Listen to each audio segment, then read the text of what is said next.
भारत एकेकाळी सोन्याची चिडिया मनवला जाणारा देश, पण 1600च्या शतकामध्ये हा देश गुलामीत होता. मुघलांची सत्ता आणि दक्षिणेमध्ये आदिलशहाचा अत्याचार. गाव जळत होते, मंदिरं उद्ध्वस्त होत होती आणि निरापराध लोक फक्त जगण्यासाठी झुंज देत होती. पण या अंधारामध्ये एक ठिणगी पेटत होती आणि तिला आकार देत होती राजमाता जिजाऊ, जिच्या डोक्यावर होतं स्वराज्याचं स्वप्न. आणि 19 फेब्रुवारी 1630ला शिवनेरी किल्ल्यावर एक जन्म झाला, छत्रपती शिवाजी महाराजांचा.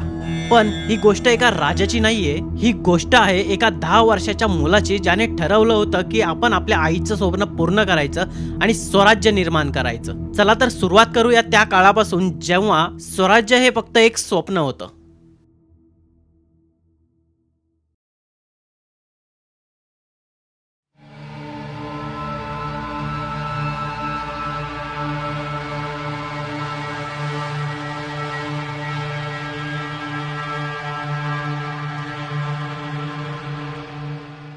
छत्रपती शिवाजी महाराजांच्या जन्माच्या आधीचा काळ हा फक्त एक इतिहास नव्हता, तर तो होता एक दुःखाचा काळ. उत्तर भारतामध्ये मुघल आणि दक्षिण भारतात आदिलशाही, या दोघांचे फक्त एकच काम होते, सत्ता आणि लोकांवर अत्याचार करणे.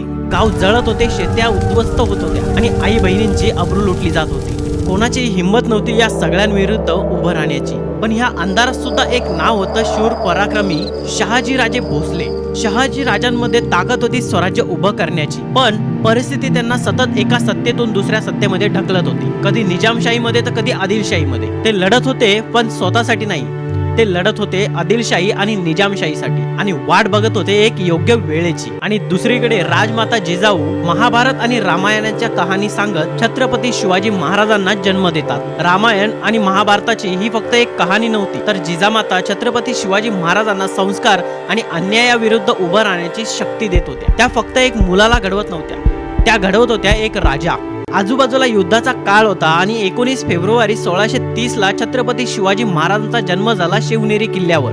हा जन्म फक्त एक जन्म नव्हता, तर ती होती स्वराज्याची सुरुवात. लहानपणापासूनच शिवबाराजे एक वेगळे होते. इतर त्यांचे सोबतचे लहान मुलं खेळत होते, पण शिवबाराजे किल्ल्यांकडे बघत होते, जंगलामध्ये फिरत होते, तलवारीशी खेळत होते. भीती म्हणजे त्यांच्या जवळ सुद्धा येत नव्हती. शहाजीराजे दक्षिणेमध्ये होते आणि पुण्याची जबाबदारी दिली होती दादोजी कोंडदेवान. दादोजी कोंडदेवांनी पुन्हा एकदा उभं केलं आणि शिवबाराजांना शिकवण देत होते. युद्ध, शिस्त, प्रशासन, घोडसवारी, तलवारबाजी आणि रणनीती. हे छोटेसे शिवबाराजे एक मोठे योद्धा बनत होते. फक्त 10 वर्षाचे शिवबाराजे, पण विचार खूप मोठ्या लोकांसारखे. शिवबाराजांना कळायला लागलं होतं की हे राज्य नाहीये, तर आपल्यावर परके लोक येऊन राज्य करत होते. आणि त्याच वेळी त्यांच्या मनात एक विचार जन्माला आला, स्वराज्य. त्या रात्री शिवनेरी किल्ल्यावर सगळं काही शांत होतं, पण एका आईच्या मनामध्ये काहीतरी वेगळंच वादळ चालू होतं. जिजामाता आकाशाकडे बघत होत्या आणि त्यांच्या मनात एक प्रश्न होता, हा अन्याय कधीपर्यंत सहन करायचा. तेवढ्यात लहानसा शिवबा त्यांच्या जवळ येतो. जिजामाता शिवबांना म्हणतात, आपल्या लोकांवर इतका सगळा अन्याय होत आहे,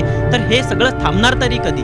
तेवढ्यात 10 वर्षाचे शिवबा जिजामातांना मोठ्या आवाजात म्हणतात, आई साहेब, मी थांबवणार हे सगळं. मी तुम्हाला आज एक वचन देतो स्वराज्याचं. मी स्वराज्य निर्माण करणार. त्यावेळी ही फक्त एक शपथ नव्हती, तर ती होती स्वराज्याचा जन्म. आणि ह्या वचनानंतर शिवबाराजे कधीच थांबले नाही. मित्रांनो, पुढच्या एपिसोडमध्ये आपण बघूया शिवबाराजांनी पहिली मोहीम कोणती चालवली, त्या मोहिमेसाठी कशी तयारी केली, त्यांना कोणी घडवलं आणि त्या मोहिमेमध्ये त्यांनी कोणता किल्ल्यावर पहिले आक्रमण केलं आणि तो किल्ला जिंकून घेतला स्वराज्यामध्ये. तुम्हाला जर अशाच लॉंग व्हिडिओची सिरीज आवडत असेल तर आपल्या पेजला आणि आपल्या YouTube चॅनलला फॉलो करा. भेटूयात पुढच्या एपिसोडमध्ये. जय शिवराय, जय शंभूराजे.